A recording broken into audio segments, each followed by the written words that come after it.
Rain was an incessant drumbeat against the grimy windows of Dr. Julian Spector's office, the evening light casting long shadows across walls lined with bookshelves that groaned under the weight of medical tomes and encyclopedias. Detective Elara Keene stood in the doorway, feeling the weight of 1,000 unsaid words pressing down on her as she gazed upon the man who sat across the room, shrouded in darkness except for the flickering light of a single desk lamp. Dr. Spector's hands, ever so deft and sure, were busy at his workbench, his fingers dancing gracefully over a new marionette. This one bore the striking features of a woman, her glassy eyes seeming to follow Elara's every move. The room was silent, but for the sound of rain and the soft creaking of wood as the puppet's limbs were tested for their lifelike dexterity. Elara cleared her throat, stepping into the room, her eyes never leaving the puppet. Dr. Spector, she began, her voice steady despite the thundering of her heart. I need to ask you about the marionettes. Without looking up from his work, Spector's lips curved into a smile that didn't quite reach his eyes. My marionettes, Detective. They are but simple toys, reflections of the human soul, wouldn't you agree? But they're not just any souls, are they, Julian?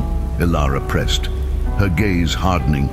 They're the souls of the murdered, and they're left at the scenes of crimes. Your signature, perhaps. Finally, Spector looked up, his eyes gleaming like those of a cat caught in the light. A signature? No, a mere coincidence, I assure you. Elara moved closer, her fingers brushing against the cold surface of the workbench, feeling the carved grooves of unfinished wood. Coincidence doesn't leave behind a trail of bodies, each accompanied by a doll crafted in your image. Spector chuckled, a sound as hollow as the wooden bodies he carved. You have a vivid imagination, Detective.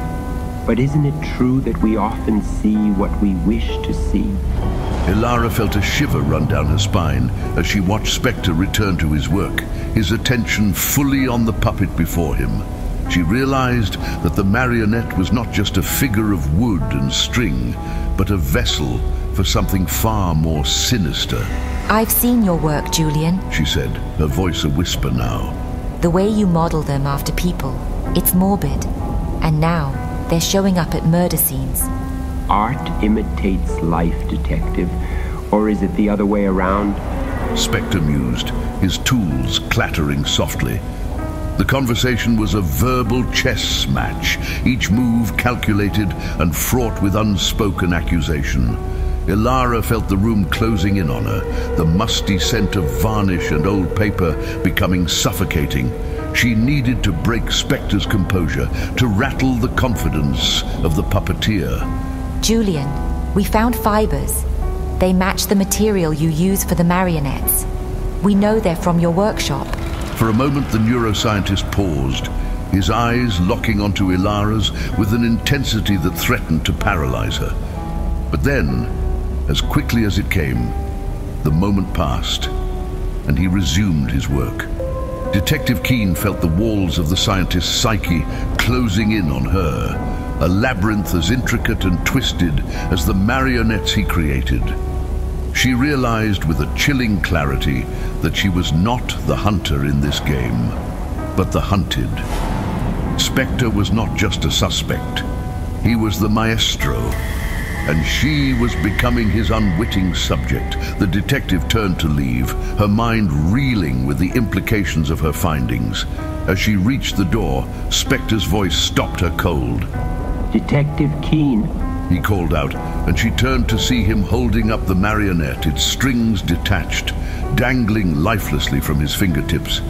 You forget in the theater of the mind the puppet can become the master, and the master the puppet. Elara's eyes widened as she saw the marionette in full. It was not just any woman it was modeled after. It was her. Her own face stared back at her, pale and expressionless in wooden form. With a mocking bow, Spector said, "Good night, Detective. Sleep well." The door closed with a click, and Elara was left alone in the hallway, the image of her wooden doppelganger seared into her memory. As she walked away, the sound of Spector's laughter echoed after her, a chilling reminder that the next move in this macabre game was his.